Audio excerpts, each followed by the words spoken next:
Agora, né? Brasil não Estados tanto, Unidos, mas agora vai entrar. Eu espero, mano. Eu queria muito que a gente tivesse um Elon Musk aqui no Brasil. Quem sabe a SpaceX não esteja vindo para cá. Ó, seria foda. Eles têm um projeto interessantíssimo que é o seguinte, é lançar uma rede de satélites ao redor do mundo. Eu sei, o Starlink. Só que para fazer esses lançamentos, que Tem tá que um fazer lugar aqui também. barato do Brasil, eles precisam de lançar vários, ou seja, a gente tem 260 dias por ano para lançar. A Força Aérea tem uma mão de obra super qualificada. Ali é tão bom, cara, que tem até um porto. A maior pista do Nordeste brasileiro para pouso e aterrissagem é ali em Alcântara, sabia? Olha o Nordeste, pica pra caralho. Mas pô. O pessoal fica, não sei o que, pô, vai tirar uma galera da miséria. Sim, seria muito foda, mano, com certeza. E o que falta pra virar real essa porra? Agora entrou na fase de testes, né? Depois que a gente conseguiu, poxa, primeira vez, em março, o presidente foi nos Estados Unidos, prioridade Nordeste, Maranhão, assina o acordo. Assinamos. Depois a gente aprovou, falam que a Câmara é tão lenta, mas a gente aprovou na comissão, que eu presido, né, na CREDEM, que é a Comissão de Relações Exteriores e Defesa Nacional. Olha a importância disso. Pautamos, aprovamos, depois aprovou no Senado e agora a gente está em fase de teste. Segundo semestre vai ter um teste mais detalhado e os mais otimistas estão falando que talvez ainda esse ano consiga fazer algum lançamento comercial. Realmente ali entrando uma grana. Pensamento otimista. Tá. Se formos conservador ano que vem. Tá Pô, bom. mas Mas, deu... porra, mesmo assim, eu gostei. Mas legal. agora deu um pouco de merda isso aí, né? Por quê? Porque o Trump já não tá mais lá. Não, mas é interessante os Estados Unidos. Não, As pessoas tentam resumir. Só tá bem por causa do Trump. Cara, é claro que fica bom, sabe? Destrava várias pautas, a coisa flui de maneira mais natural. Agora, Estados Unidos, cara, é money talks. Você acha que o Biden vai falar, não, porque é o Brasil, não, porque não pode mandar. E outra coisa, cara, é a iniciativa privada que a gente tá falando. Mas eu fiquei com um pouco com a sensação que os Estados Unidos estavam usando a gente de otário. Mas por quê? O que a gente perderia com esse Não, pensamento? não que a gente perderia nesse sentido, mas, pô, eu achava que a gente merecia mais do que uma base em Alcântara, tá ligado? Por que a gente não entrou na OCDE lá? Por que não destravou certas paradas? Parecia muito que, na minha visão de leigo, Ninguém entrou na OCDE. A OCDE basicamente é o seguinte, entra aqui o pessoal das Américas, entram lá apoiado pelo lado europeu. E vai alternando. A Argentina, quando virou socialista e elegeu o Alberto Fernandes, os Estados Unidos botou um pé no freio. Calma aí. Não convém colocar esses caras porque a política deles é um pouco diferente da nossa. Vamos ver como é que a coisa vai funcionar. Entendi. E aí o Brasil foi pra cima, subiu a fila. Entendi. Entendeu? Entendi. Mas é que ficou essa impressão. Ficou que a gente não ganhou muita coisa dos Estados Unidos, assim, de verdade. Tá O resgate de grupo de CEOs, assinatura do Acordo de Alcântara depois de 20 anos. Quando o Macron chamou uma reunião de emergência do G7 sem o Brasil para discutir a Amazônia, naquele tempo que estava pegando fogo, que poderia muito bem ter saído dali uma nota conjunta para boicotar o Brasil. O Trump foi lá espontaneamente e nos defendeu. Várias outras matérias, cara. É que assim, nos Estados Unidos a acusação é a mesma. Falam pro Trump, tá abrindo as pernas lá, tá fazendo muita coisa brasileira, a gente não tá ganhando nada. Entendeu? E não é dessa maneira. Os Estados Unidos realmente perdeu muita coisa aqui no Brasil no tempo que a gente virou as costas para eles. Tanto que a China passou a ser o principal parceiro econômico do Brasil de 2009 para cá. Historicamente, em toda a história do Brasil, os Estados Unidos sempre foi o nosso principal parceiro econômico. Só tem duas exceções. Nos anos 30, porque Vargas adorava o Hitler, e aí a Alemanha nazista foi o nosso principal parceiro econômico.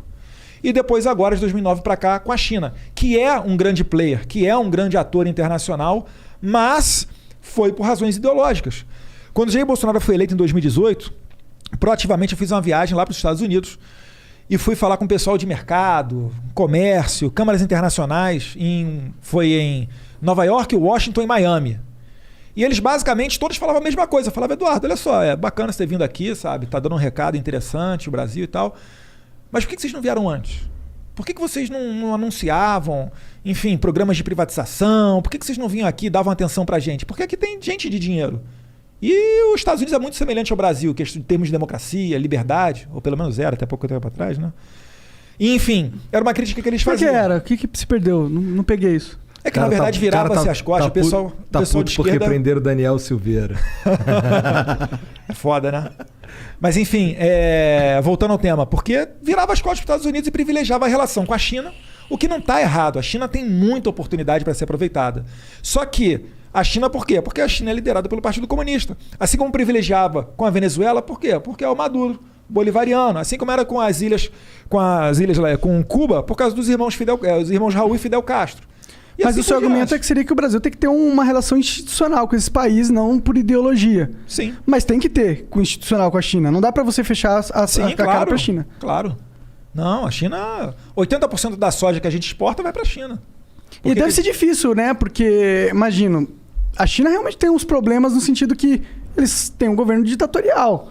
Não é democracia, não é o que a gente tá acostumado. Então, eu, como cidadão, como cara leigo, eu fico meio preocupado com a China crescendo muito, porque enquanto ela é um parceiro comercial e tá aumentando o nosso mercado, eu acho ótimo. Mas a partir do momento que ela quer exportar um pouco da cultura deles no sentido de autoritarismo e dessas coisas, aí eu já não acho tão legal, entendeu? E isso me preocupa Mas será um pouco. que eles estão nessa vibe?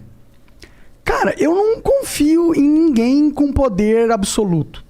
Tá ligado? A China nem ela eu. tem um plano de poder desde os anos 40, né? Mais especificamente em 49, quando Mao Tse-tung fez a revolução lá, de que em 100 anos seria o principal país do mundo, em termos econômicos e militares, né? Acho que eles vão chegar lá até um pouquinho antes desses 100 anos. E, na verdade, assim, é o que eu falei, ali tem grandes oportunidades. Tem que ter uma relação institucional com eles. É um país de, poxa, quase 1,5 bilhão de habitantes. A gente é um país aqui que, poxa, sensacional no agro, então para nós interessa vender para eles.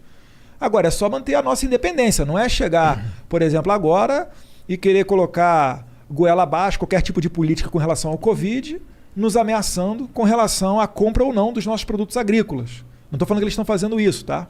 Mas é o tipo de coisa que não é interessante para nós. Se você tem uma loja e você só tem uma pessoa para vender o seu produto, essa pessoa amanhã pode virar para você e falar: "Ô Igor, é o seguinte, só eu compro esse teu produto aí, reduz pela metade." Tu fala: "Não." "Ah, é? Não, beleza, vou parar de comprar." Entendeu? Assim como era interessante você no mercado de ações investir numa ação só, no mercado mundial, que se joga esse jogo da geopolítica, não é interessante você ter só um comprador ou Claro, só um com vendedor. certeza. Então o nosso trabalho é diversificar. É ter comércio com a China, com os Estados Unidos, com a União Europeia, com os árabes, com Israel. Enfim, é fazer aquilo que tem lógica de mercado e não fazer o que tem lógica de ideologia. Pô, o Brasil, a gente perdeu quase $1 bi para construir um porto em Cuba que não produz nada, não é hub de nada. O Porto de Mariel em Cuba. A gente gastou, poxa, mais de 15 bi de real mole em Abreu e Lima, que não refina nada. E olha o problema que a gente está vivendo hoje com a Petrobras. A gente é dependente do refino internacional. É por isso que tem essa questão toda. Uhum. Não se pode abaixar, a Petrobras não pode abaixar tanto o preço a ponto que fique desinteressante do investidor internacional mandar para cá o produto dele, porque senão ocorreria desabastecimento, mas também não pode elevar tanto a ponto de acabar com a nossa economia. Então...